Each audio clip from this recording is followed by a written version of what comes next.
संसद की आईटी से जुड़े मामलों पर संसदीय समिति ने ट्विटर इंडिया से कहा है कि उसे भारतीय आईटी कानूनों और नियमों का पालन गंभीरता से करना होगा। शुक्रवार को संसदीय समिति के सामने पेश ट्विटर इंडिया के अधिकारियों को ये साफ संदेश दिया गया। समिति ने ट्विटर से पूछा कि नियमों के मुताबिक कंपनी ने अब तक full time chief compliance officer नियुक्त क्यों नहीं किया है। देखते हैं इस रिपोर्ट में।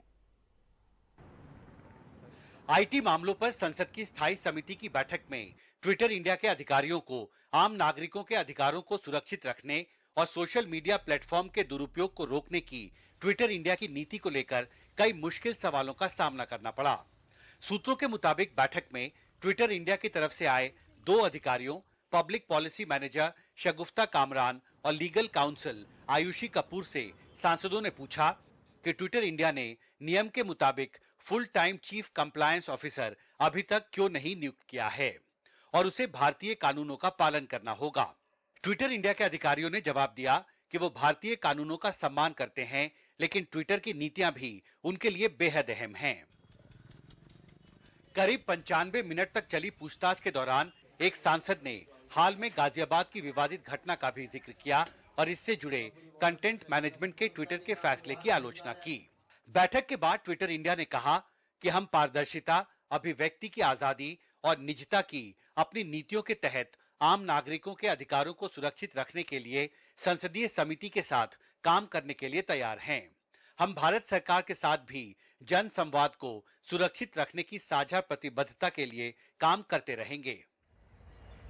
ट्विटर इंडिया से ये पूछताछ ऐसे वक्त पर हुई जब सरकार के नए आईटी रूल्स और ट्विटर के रुख को लेकर विवाद गहराता जा रहा है। हाल ही की ट्विटर कंट्रोवर्सी बहुत सारे सवाल खड़े करती है।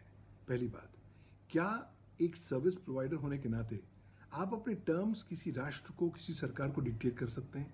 दूसरी बात, क्या आप किसी राष्ट्र की मार्केट में ऑपरेट कर सकते हैं बिना उसके राष्ट्र के कानूनों का पालन किए हुए?